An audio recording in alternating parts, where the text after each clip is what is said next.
The message traveled across the dark emptiness of space for 3 months before it reached Earth. When it finally arrived, nobody knew what to make of it. Velsha stood before the Grand Council chamber, her 4 arms trembling. She was the High Chancellor of the Velrathi Empire, but right now she felt small and powerless. Behind her, holographic displays showed planet after planet falling to the Krell invasion. Cities burned, ships exploded, millions died every day. "We have no choice," she said, her voice breaking. "We must contact them." The other council members shifted nervously.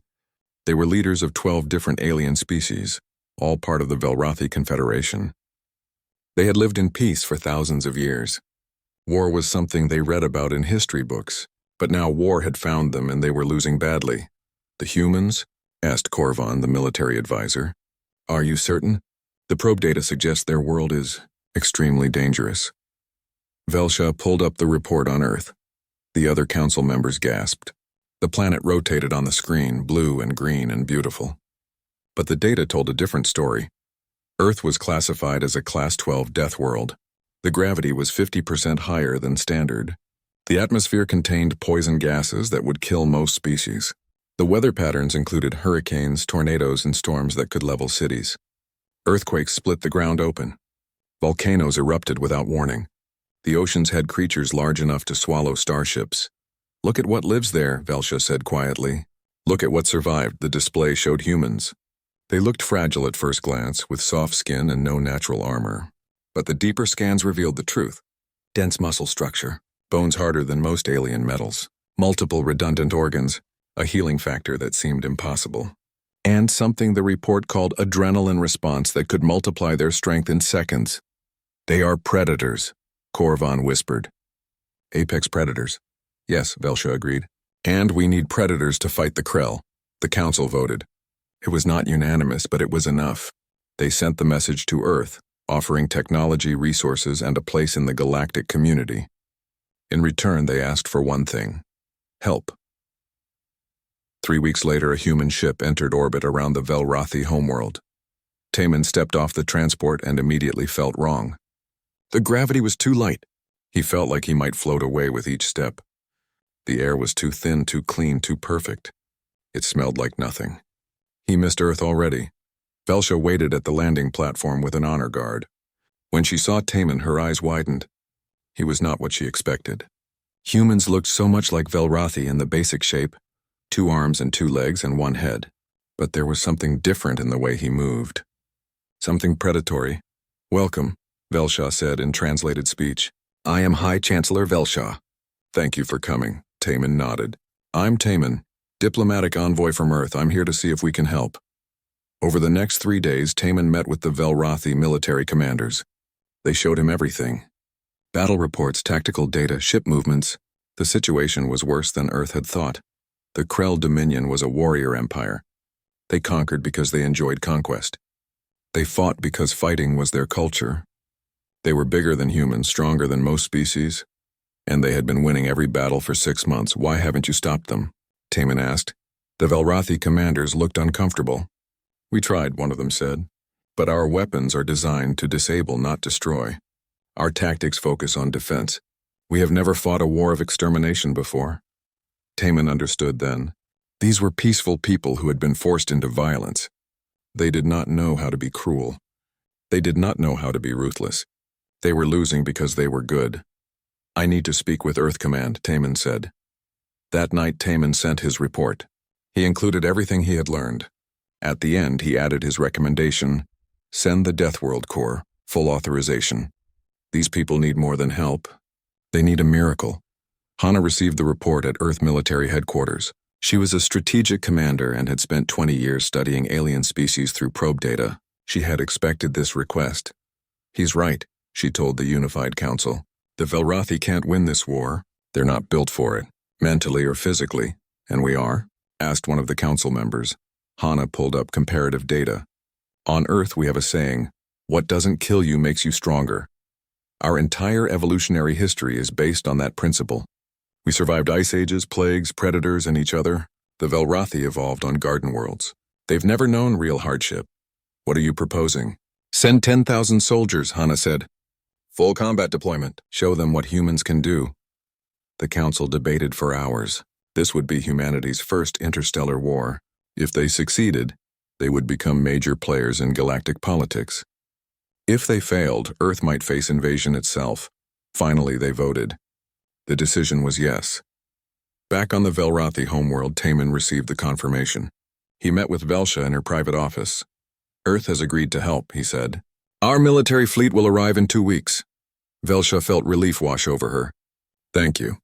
How many ships are they sending? 50 transport ships, 20 combat carriers and support vessels. And soldiers? 10,000, Velsha blinked. 10,000? That's all? The Krell have millions of warriors across hundreds of worlds. Taman looked at her with an expression she could not read. High Chancellor, I need you to understand something. You asked Earth for help. We're going to give it to you, but you need to know what you're asking for. I don't understand. Humans are not peacekeepers, Taman said slowly. We're not going to negotiate with the Krell. We're not going to try to find a diplomatic solution. When we fight to win completely, permanently. Velsha still looked confused. Isn't that what we want? Taman moved closer. You're hiring predators to hunt predators. Yes, we'll save you from the Krell. But after you see what we do, what we're capable of, you might fear us more than you fear them. That's not possible, Velsha said. The Krell are monsters. Taman smiled, but there was no warmth in it. High Chancellor, humans come from a world that tried to kill us every single day for millions of years. We didn't just survive. We conquered our entire planet. We eliminated every threat. We climbed to the top of the food chain and stayed there. The Krell are warriors. We're survivors. There's a difference. Velsha felt a chill run through her body. What have I done? You've called for help, Taman said. And help is coming. I just hope you're ready for it. 2 weeks later, the human fleet arrived. Velsha stood in the observation deck and watched 50 massive ships enter orbit. They were not elegant like Velrathi vessels. They were built for function, not beauty. Hard angles, thick armor, weapon ports covering every surface. On those ships were 10,000 humans, 10,000 soldiers from Earth, 10,000 children of a death world. The war was about to change forever. Velsha whispered a prayer to her gods. She did not know if she was praying for victory or forgiveness. Siwu stepped off the transport and felt the weak gravity immediately. He had spent the 3-week journey in the ship's gym, keeping his muscles strong. Most of his soldiers had done the same. They knew soft planets made soft soldiers, and they could not afford to be soft. He was the commander of this expeditionary force. 42 years old, scarred from the resource wars back on Earth, and responsible for 10,000 lives. He looked across the landing platform and saw Velsha waiting with her delegation. Commander Siwu, she said, bowing in the Velrathi way. Welcome. We are grateful for your arrival.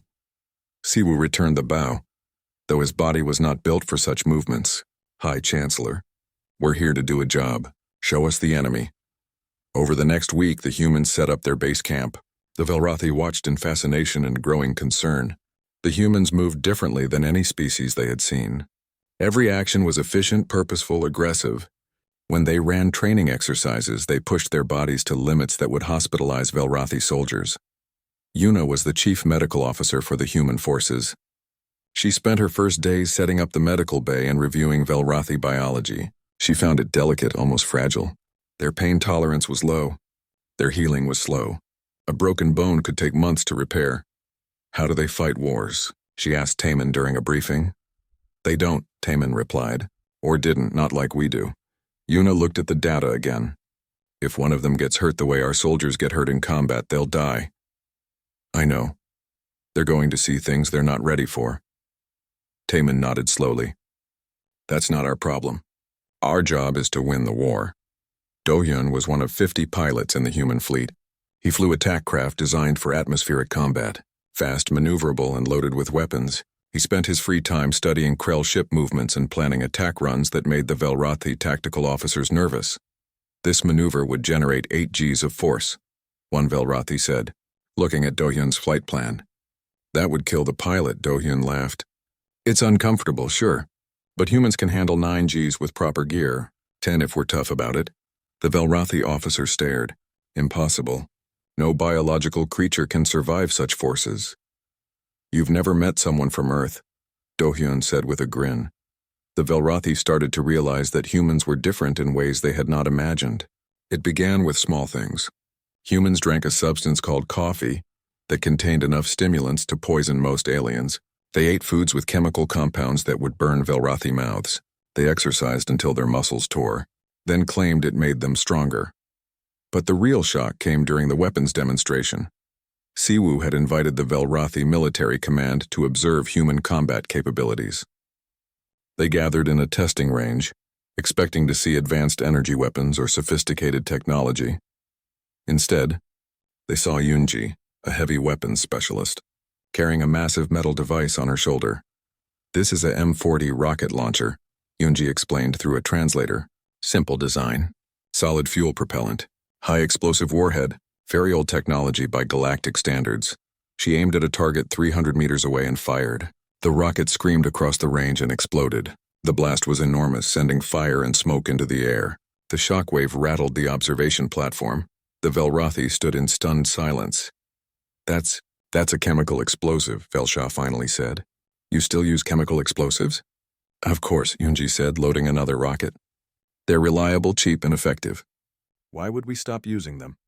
Because they're primitive, barbaric. The blast radius doesn't discriminate between enemy and civilian. Yoonji lowered the launcher. That's why we aim carefully. The demonstration continued. The humans showed their weapons. Rifles that fired metal bullets at supersonic speeds, grenades filled with fragmented steel, flamethrowers that sprayed burning liquid. Every weapon was designed not to disable but to destroy. Korvan, the military advisor, pulled Taemin aside. This is how humans fight. With fire and metal and explosions? This is how we survived, Taemin corrected. Earth taught us that being nice gets you killed. Being effective keeps you alive. But the collateral damage is regrettable, Taemin agreed. But we don't have the luxury of perfect warfare. We have the reality of winning or losing. That night, Siwoo held a briefing with his command staff. Hana joined via holographic link from Earth. The Velrathi are scared of us, Yuna observed. Good, Siwoo said. Fear means respect. How's the intelligence situation, Rin? Rin was the youngest member of the command team, but brilliant with languages and codes. She had spent the week analyzing Krell communications. Their language is surprisingly simple, based on aggression displays and dominance hierarchies. I can translate in real time now. Excellent. Do-hyun, are your pilots ready? Ready and bored, Do-hyun replied. We want to fly, Siwoo nodded. You'll get your chance. The Krell have a garrison on a moon in the next system. 2,000 warriors. The Velrathi have tried to liberate it 3 times and failed each time. We're going to take it in 72 hours. The room fell silent. Even for humans, that was an ambitious timeline. Sir, one of the officers said carefully, the Velrathi tried for 3 months. How can we do it in 3 days? Siwoo smiled coldly. Because the Velrathi were trying to minimize casualties. We're just trying to win. The next morning, Siwoo presented his battle plan to the Velrathi command. They listened in growing horror. You want to bombard the entire garrison? Velsha asked. But there might be civilians nearby. There aren't, Siwoo said. We checked. The Krell evacuated all non-combatants. This is a pure military target. And then you want to drop soldiers directly onto the surface while it's still burning? Shock and awe, Siwoo explained. Hit them hard, hit them fast. Don't give them time to organize a defense. This is madness, Korvan said. Your soldiers will be landing in a combat zone with no secure perimeter, no supply lines, and no support. We don't need supply lines for a 3-day operation, Siwoo said. Each soldier carries enough food, water, and ammunition for a week. And we don't need a secure perimeter because we'll be moving too fast for the enemy to surround us. But what about casualties? Siwoo looked at Korvan with hard eyes. We'll have casualties. War always has casualties, but we'll have fewer casualties by being aggressive than by being cautious. When you give the enemy time, you give them opportunity. We're not giving them anything. Velsha felt sick. This is not how civilized species conduct warfare. No, Taemin said quietly from the back of the room. This is how survivors conduct warfare. There's a difference. The human fleet launched the next day. 50 ships broke orbit and jumped to the target system. The Velrathi sent observers, including Velsha herself. She needed to see what she had unleashed. When they arrived, Velsha saw the Krell garrison for the first time. It was a fortress built into the side of a mountain. Weapons emplacements, shield generators, barracks for 2,000 warriors. The Velrathi had lost hundreds of ships trying to crack those defenses. Siwu stood on the bridge of his command ship and studied the fortress. "Dohyun, you're cleared for attack run." "Acknowledged," Dohyun replied. His fighter squadron dropped from the carrier bay and dove toward the moon. Velsha watched the tactical display. The human fighters moved at speeds that seemed suicidal. They dove through defensive fire, rolling and spinning too fast for the Krell gunners to track. Then they released their weapons. Missiles streaked toward the fortress. Not sophisticated energy weapons, but simple explosive rockets, dozens of them. They hit the shield generators first. The shields flickered and died. Then more missiles hit the weapon emplacements. Explosions bloomed across the mountainside. "Drop teams away," Siwu ordered. Transport ships screamed down through the atmosphere. Velsha could see them on the monitors, glowing red from atmospheric friction. The Velrathi pilots would never attempt such a steep entry angle. It was too dangerous. The humans did not seem to care about danger. The transports hit the ground hard and soldiers poured out. 1,000 humans in armor carrying their weapons, moving with purpose. The Krell warriors came to meet them, roaring challenges, and the real battle began. Velsha watched in silence. She had asked for help. She had called for salvation. But watching the humans fight, watching them move through fire and death without hesitation, she realized something terrible. She had not hired soldiers. She had hired killers. And there was no stopping them now. The first Krell warrior to meet the humans died confused. He was 2.5 meters tall, covered in natural armor plates, and had fought in 50 battles across a dozen worlds. He had killed hundreds of enemies. He charged at the humans with his plasma blade raised, roaring his war cry. The human soldier did not run. She stood her ground, aimed her rifle, and fired 3 times. Metal bullets punched through the Krell's armor. He fell, bleeding, unable to understand how such a small creature had hurt him. More Krell charged. More fell. Jiwon led the infiltration team through the side entrance of the fortress. They moved fast and silent, using the smoke and chaos as cover. Her team was 5 humans, each carrying enough equipment to supply a Velrathi platoon. "Contacts ahead," whispered one of her soldiers. 20 Krell guarding the command center. "Take them," Jiwon ordered. They did not hesitate. Grenades flew through the air, exploding among the Krell guards. Then the humans rushed forward, firing as they moved. The Krell tried to mount a defense, but the humans were too fast, too coordinated. They moved like pack hunters, covering each other, never stopping. In 40 seconds, all 20 Krell were down. "Command center secured," Jiwon reported. "Moving to disable communications." On the main battlefield, Unji was having fun. She stood behind a collapsed wall, her heavy machine gun mounted on a tripod. When the Krell warriors charged, she opened fire. The gun roared, spitting hundreds of bullets per minute. Krell fell like wheat before a scythe. "Reloading," she shouted, dropping the empty ammunition box. Her assistant slapped a new box in place. 3 seconds. Unji swung the gun back up and kept firing. The Krell could not understand it. They were warriors, bred for combat. They had natural weapons and thick armor. How were these soft-skinned humans killing them so easily? Above the battlefield, Do-hyun brought his fighter around for another attack run. His wingman flew beside him, matching his every move. They had trained together for 6 years. They did not need words anymore. "Target locked," Do-hyun said calmly. Firing. Rockets streaked from his fighter and hit a Krell artillery position. The explosion lit up the sky. Do-hyun pulled up sharply, his body crushing into the seat as the G-forces hit. 9 Gs. His vision grayed at the edges, but he gritted his teeth and held on.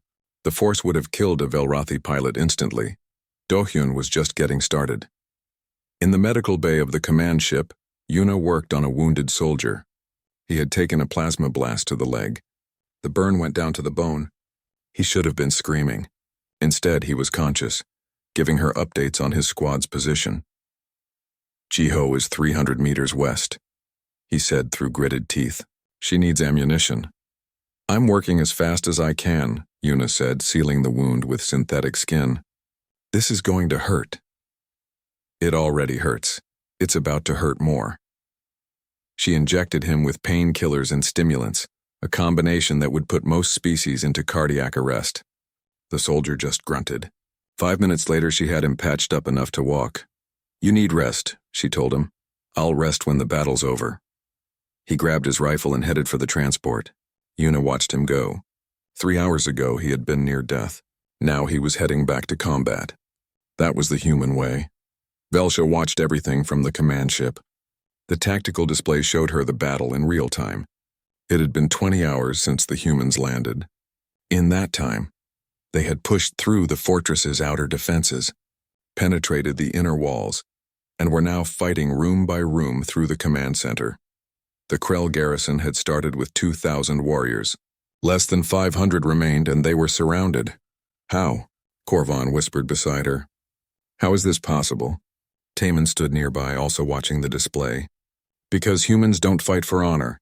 We fight to win, but the casualties. Your soldiers must be dying by the dozens." "We've lost 43 soldiers," Taman said. "Another 112 are wounded." Velsha turned to stare at him. "That's all? But the Krell outnumbered you 4-1. Their warriors are stronger, larger." "Strength doesn't matter if you die before you can use it," Taman said. "Size doesn't matter if you're too slow. The Krell wanted hand-to-hand combat. We gave them bullets from 300 meters away." On the ground, Jiwan's team reached the central command chamber. The Krell commander was inside, a massive warrior named Krikstar. He stood over 3 meters tall, covered in scars from a lifetime of battles. When he saw the humans, he laughed. "You?" he said in broken Galactic Standard. "You are what has killed my warriors? You are tiny, weak." Jiwan raised her rifle. "We're about to show you how weak we are," Krikstar charged. He was fast, incredibly fast for his size. But Jiwan had fought on Earth, where predators could strike faster than thought. She rolled aside and her team opened fire. Bullets hit Krikstar from 4 different angles. He roared in pain and rage, swinging his blade. One human went down, blood spraying, but the others kept firing, kept moving. The Krell commander was strong, but he was alone. The humans were a pack. They surrounded him, wore him down, never gave him a chance to catch his breath. Finally, Krikstar fell to his knees. His armor was shattered. Blood poured from a dozen wounds. He looked up at Jiwan with something like respect in his eyes. "You fight like demons," he said. "No," Jiwan replied. "We fight like humans." She pulled the trigger one last time. 71 hours after the assault began, Siwu stood on the fortress steps and looked at his soldiers. They were dirty, tired, and many were wounded. But they were victorious. The fortress had fallen. The Krell garrison was destroyed. A Velrathi medical team had arrived to help treat the wounded. They moved among the humans, shocked by what they saw. Soldiers with broken bones were walking around. Soldiers with severe burns were laughing and joking. One human had been shot through the shoulder and was using his other arm to help carry supplies. "This is not possible," one Velrathi doctor said to Yuna. "These injuries should be fatal." Yuna shrugged. "Humans are tough. We're built to take damage and keep going. But why? Why would evolution create such resilience? Because on Earth, if you couldn't keep going, you died. Simple as that." The Velrathi doctor looked at the wounded humans with new eyes. They were not soldiers. They were survivors of a world so harsh it had forged them into something almost indestructible. That evening, Velsha walked through the captured fortress. She saw the damage the humans had caused. Scorch marks from their explosives, bullet holes in the walls, the bodies of Krell warriors each killed with brutal efficiency. She found Siwu on the command deck reviewing the battle reports.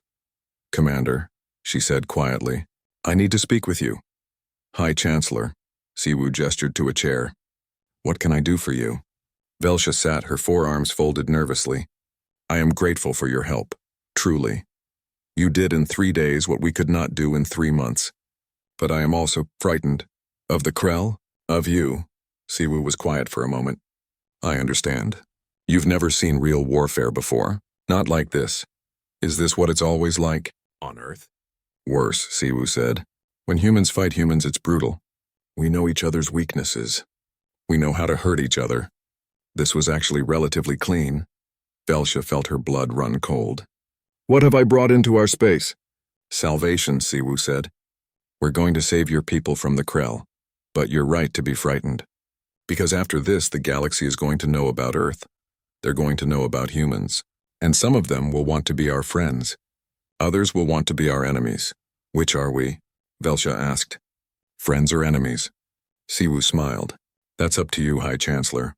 We'll honor our contract. We'll defeat the Krell after that. Well, humans have a saying, don't start fights but always finish them. You didn't start this fight. The Krell did. So we're on your side, and when the Krell are defeated, then we go home. Back to Earth, back to our death world. Siwu stood and looked out at the stars. Unless someone else decides to start a fight with us. Velshaw left the command deck with more questions than answers. The humans had won the battle. They would probably win the war. But she wondered what would happen to the galaxy after that. On Earth, Hana received Siwu's battle report. She read it carefully, noting every detail. The humans had performed exactly as expected. Better even. Their casualties were low. Their effectiveness was high. The Krell had learned a hard lesson about underestimating humans, but it was only the beginning. The Krell had garrisons on 50 worlds, fleets in 100 systems. This one victory would make them angry, make them commit more forces. Hana smiled. Good. Let them come. Let them throw their warriors against human soldiers. Let them learn what it meant to fight against a species that had conquered a death world. The galaxy was about to get a lesson in human warfare, and the tuition was going to be paid in blood. News of the fortress defeat spread through the Krell Dominion like fire. Krixtor, the war leader of the Third Fleet, listened to the reports with growing anger. A human force of only 1,000 had destroyed a garrison of 2,000 Krell warriors in less than 3 days. It was impossible.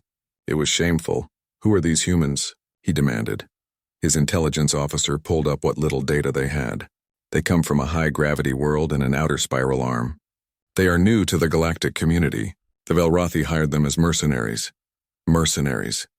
Krixtor spat the word. The Velrothi were always cowards. Now they hire others to fight their battles. War leader, the humans are more dangerous than we estimated.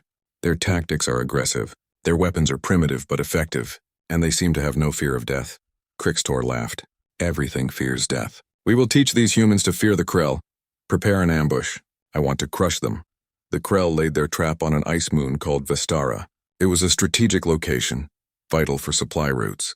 The humans would have to attack it eventually. So the Krell waited, hidden, ready to spring their surprise. They did not have to wait long. Hajun stood on the bridge of the transport ship and looked at the data on Vestara. Temperature -100 degrees. Atmosphere thin, mostly nitrogen. Surface ice sheets 3 kilometers thick. He smiled. Reminds me of Antarctica, he said. The other officers looked at him in confusion. Antarctica? Asked Siwu. Training base back on Earth, we did cold weather exercises there. -50 degrees, constant wind, polar bears trying to eat us. Good times. This is twice as cold, pointed out one of the Velrothi observers. Hajun shrugged. We'll wear warmer coats.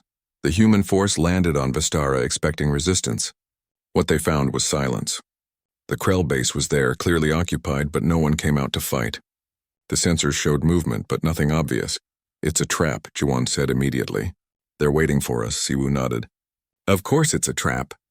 The question is, do we spring it or go around it? Spring it, suggested Do-hyun. Going around just delays the fight. Agreed, Siwu said. He opened the command channel. All units be advised. The enemy is planning an ambush. Let's show them what happens when you try to ambush humans. The soldiers moved out in their cold weather gear. The Velrothi observers were amazed that humans could function in such temperatures. The cold would have killed unprotected Velrothi in minutes. The humans just complained about needing better gloves. The Krell sprung their trap when the humans reached the valley entrance. Warriors appeared from hidden ice caves, surrounding the human force. They had superior numbers, superior position, and the element of surprise. It should have been a slaughter. Instead, the humans did something the Krell did not expect. They attacked. Yunji dropped to one knee and opened fire with her heavy machine gun. The muzzle flash lit up the twilight.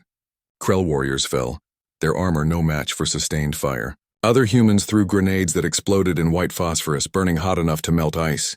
Push forward, Siwu ordered. Don't let them pin us down. The humans charged, not retreated, not took cover. They ran directly at the Krell positions, firing as they moved. It was insane. It was suicide. It was terrifying. The Krell had never faced an enemy that responded to an ambush by attacking. They were confused, thrown off balance. And in that confusion, the humans broke through their lines. Jiwan led her team up the ice cliff where the Krell commander directed the battle. The climb would have been impossible for most species in this cold, with the wind howling and ice forming on every surface. The humans climbed it in 15 minutes using equipment designed for Earth's mountains. When they reached the top, the Krell commander was waiting. He had 20 guards. Jiwan had 4 soldiers. The fight lasted 90 seconds. When it ended, all 20 Krell guards were dead. 2 humans were wounded. The Krell commander surrendered, something no Krell had ever done before in their entire history. How? He asked in Galactic Standard. How did you survive the cold? How did you climb the ice?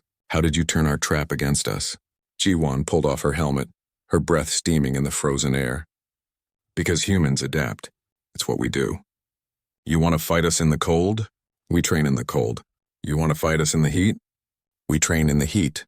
You want to fight us underwater? We'll grow gills if we have to. The Krell commander stared at her. What kind of species are you? The kind that survives. Back at the main battlefield, Nari was setting up her equipment. She was the psychological operations specialist, and she had been waiting for this moment. While the soldiers fought, she had been capturing recordings. Images of humans fighting in impossible conditions. Audio of Krell warriors screaming as they died. Data on human resilience, now she would use it. She hacked into the Krell communication network. It was surprisingly easy. The Krell were warriors, not technicians. Their security was designed to stop physical attacks, not digital ones. Nari began broadcasting. Every Krell ship, every Krell base, every Krell warrior across 3 sectors received her message. It showed the battle on Vistara. It showed humans climbing ice walls and killing cold. It showed Krell warriors falling despite their numerical advantage. And it showed Krell commander surrendering, something no Krell had ever done. Then came Nari's voice, translated into Krell language. You call yourselves warriors. You have fought for generations conquering weak species, but now you face humans. We do not come from a weak world. We come from a world that tried to kill us every day. We learned to fight by fighting our own planet, and we won. You cannot ambush us. You cannot outfight us. You cannot break us. Every battle you fight against humans will end like this. Surrender now or face extinction. The message caused chaos in the Krell ranks. Warriors began questioning their leaders. Some refused to fight humans. Others became even more aggressive, determined to prove the message wrong. Crickstor watched the message with rage burning in his chest. He called for his personal guard. Prepare an assassination squad. I want the human commanders dead. All of them. They chose 12 of their best killers. Silent warriors trained in stealth and poison. They infiltrated the human base during the night cycle, moving like shadows. Their target was Taman, the diplomatic envoy who was also the highest-ranking human leader in Velrathi space. They found him in his quarters, apparently asleep. The lead assassin approached with a blade coated in neurotoxin. One scratch would cause instant paralysis and death within seconds. The assassin struck. Taman's eyes opened. He rolled off the bed as the blade passed through empty air. His hand grabbed the assassin's wrist and twisted. Bone snapped. The assassin dropped the blade, and Taman caught it before it hit the floor. You know, Taman said calmly. I was actually sleeping. That's rude. The other assassins attacked. Taman moved like water, flowing between their strikes. He had trained for 20 years in human martial arts, systems developed over thousands of years of warfare. The Krell were strong and fast, but they fought like they had natural advantages. Taman fought like he had nothing but disadvantages to overcome. The blade danced in his hand. The neurotoxin on it killed the first assassin, then the second, then the third. The others tried to retreat, but Taman was faster. When Siwoo's security team arrived 2 minutes later, all 12 assassins were dead or dying. Taman had a cut on his arm and a bruise on his ribs. You're injured, Siwoo said. One of them managed to scratch me with the poison blade, Taman said, looking at the cut. Interesting stuff. Made my arm go numb for about 30 seconds. That poison kills in seconds, kills Krell in seconds, Taman corrected. Human metabolism is different. We have enzymes that break down most toxins. Comes from eating poisonous plants and animals back on Earth. Evolution gave us pretty good livers. The Velrathi observer who had arrived with the security team looked at the dead assassins, then at Taman. You killed 12 Krell elite warriors by yourself? With their own poisoned blade? 11, Taman said. One's still alive, barely. Might be useful for interrogation. Velsha arrived an hour later. She looked at the scene, at the dead Krell, at Taman calmly drinking coffee while medics treated his wounds. This changes everything, she said quietly. How so? Taman asked. We thought humans were good soldiers, effective warriors. But you're not just warriors. Every single one of you is dangerous. Your diplomat killed 12 assassins. What would your actual soldiers do? Something similar, Taman said. Maybe faster. I'm a bit out of practice. Velsha sat down heavily. The Krell are going to be terrified. Good, Siwu said. Fear is a weapon. Nari's broadcast was just the beginning. Every battle we win, every ambush we turn around, every time we do the impossible, the Krell will grow more afraid. Eventually they'll break. And if they don't break? Velsha asked. What then? Siwu's expression was cold. Then we keep fighting. Humans are very good at fighting. We've had a lot of practice. In Krell space, Krixtor received the report about his failed assassination attempt. 12 of his best killers dead. Killed by one human diplomat who should have been an easy target. For the first time in his life, Krixtor felt something he had never experienced before. Something he did not have a word for in the Krell language. He felt fear, not fear of death. Krell warriors welcome death in battle. No, this was different. This was fear of facing an enemy you could not. 3 months after the first human victory, the war had changed completely. The Krell were retreating on all fronts. They had lost 15 major battles and dozens of minor engagements. Every time they tried a new strategy, the humans adapted faster than should be possible. Siwu stood before the Velrathi High Council with a new proposal. Velsha and the other council members listened with growing dread. You want to attack their homeworld? Velsha asked. That's madness. The Krell homeworld has planetary defenses, orbital stations, and a fleet of over 500 warships. Even if you could reach it, you'd need years to break through those defenses. We could take it in a month, Siwu said calmly. Maybe less. The council chamber erupted in shocked conversation. Korvan stood. Commander Siwu, I respect what your forces have accomplished, but this is different. This is invasion. Totava, we hired you to defend Velrathi worlds, not to conquer the Krell Empire. You hired us to end the threat, Siwu corrected. The Krell will never stop. It's not in their nature. They're a warrior culture built on conquest. If we don't end them permanently, they'll rebuild and attack again in 10 years. Or 20 or 50. You'll never be safe, Taman stepped forward. I've spent the last month studying Krell psychology with Gina, our xenoanthropologist. The Krell don't understand concepts like peace treaty or surrender the way we do. For them, warfare is a way of life. The only way to truly stop them is to break their entire civilization. That's genocide, one of the council members said quietly. No, Siwu said. We're not killing their people.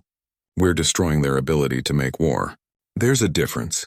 We'll target military installations, leadership structures, shipyards. We'll leave civilian populations alone. Velsha looked at Hana, who had joined the meeting via holographic link. Is this really necessary? Hana nodded. I've run the scenarios. If we stop now, the Krell will rebuild. They have the resources and the will. In 15 to 20 years, they'll be back and we might not be here to help you. The only way to guarantee your safety is to remove the Krell's capacity for interstellar warfare. This is not what we wanted, Velsha said softly. We wanted protection, not this. This is what protection looks like, Taman said. On Earth we have a saying, if you want peace, prepare for war. We're preparing for your peace by ending this war permanently. The council voted. It was close, but the motion passed. The humans were authorized to attack the Krell homeworld. 2 weeks later, the human fleet gathered in deep space. 50 transport ships, 30 combat carriers, 15 heavy cruisers. It was the largest military force humanity had ever assembled outside of Earth's solar system. Bowman commanded the fleet from the flagship. He was an old man by human standards, 63 years old, but his mind was sharp and his will was iron. He had fought in Earth's last war, back when humans thought they might destroy themselves. He knew what total war looked like. All ships report ready, his communications officer said. Bowman nodded. Then let's end this. Jump on my mark. The fleet jumped. One moment they were in empty space. The next they emerged in the Krell home system. less than 1 million kilometers from the planet. Alarms screamed on every Krell ship and station. An entire human fleet had appeared in their home system. It should have been impossible. The jump coordinates should have been unknown. The defenses should have stopped them, but humans did not do things the expected way. All ships begin bombardment, Bowman ordered. Prioritize orbital defense platforms, then military installations. The human fleet opened fire. Missiles, railgun slugs, and energy weapons filled the space between the fleet and the planet. The Krell defenses returned fire, but they had been caught completely off guard. The humans had studied their defensive patterns for months. Every weak point had been identified. Gina sat in the intelligence section, feeding real-time tactical data to the combat commanders. She had learned more about Krell culture in 3 months than the Velrathi had learned in years of warfare. She knew how they thought, how they organized, where their command structures were located. Targeting package for Krixtor's flagship, she said, sending coordinates now. Dohyun led the bomber wing toward the massive Krell battleship. It was 3 times the size of any human vessel, covered in weapons and armor. It had survived 100 battles. It was a symbol of Krell power. Dohyun smiled inside his helmet. Time to make a new symbol. All wings, attack pattern Delta. Let's crack this egg. The human bombers dove at the battleship from 6 different angles. The Krell defensive fire was intense, but the human pilots flew through it with skills honed by years of training on Earth, where failure meant death. They released their weapons at point-blank range, then pulled away at speeds that would have crushed most alien pilots. The battleship's shields failed. Then the armor breached. Then the reactor went critical. The explosion was visible from the planet's surface. On the ground, Krixtor watched his flagship die. Around him, his command staff stood in stunned silence. They had thought they were safe on their homeworld. They had thought the humans would never dare attack here. They had been wrong. War leader, one of his officers said. What are your orders? Krixtor had no orders. For the first time in his life, he did not know what to do.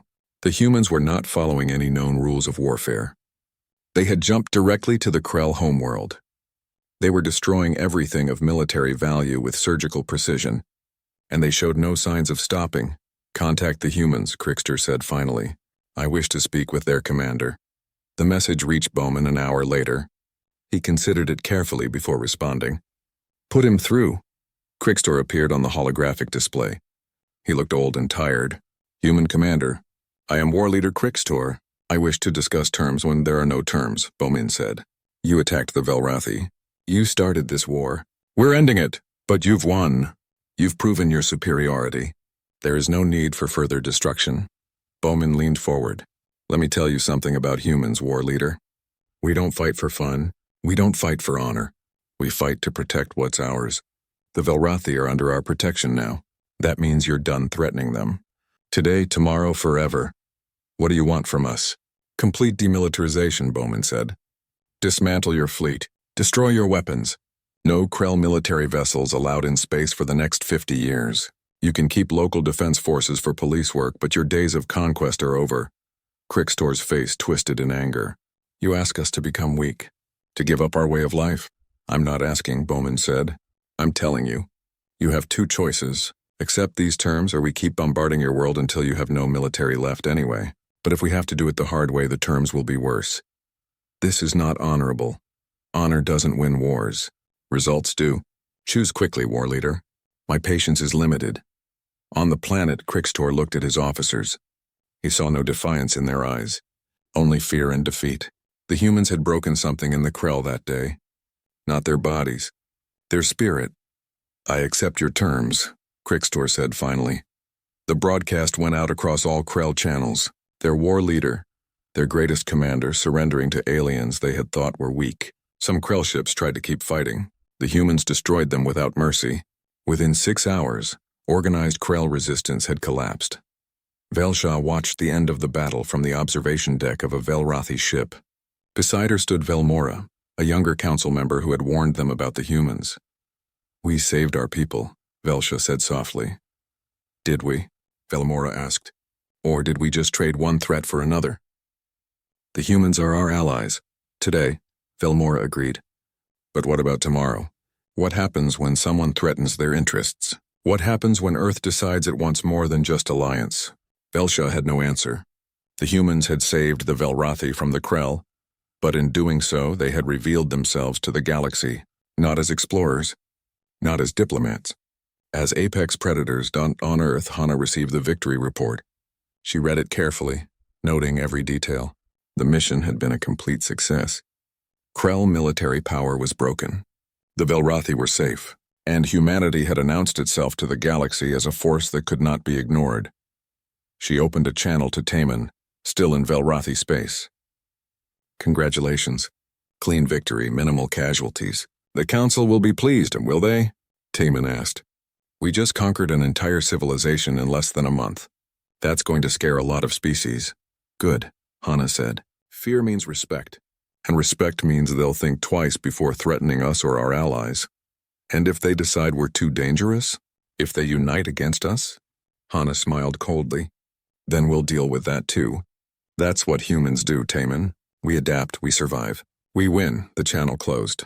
Taman stood alone in his quarters, looking out at the alien stars. The war was over. The Velrathi were saved, but he wondered what they had really accomplished. They had shown the galaxy what humans could do. They had proven that Earth's children were the deadliest species in known space. They had established humanity as a power that could not be challenged, but power always came with a price. And Taman suspected they would be paying that price for a very long time. In the medical bay, Una F.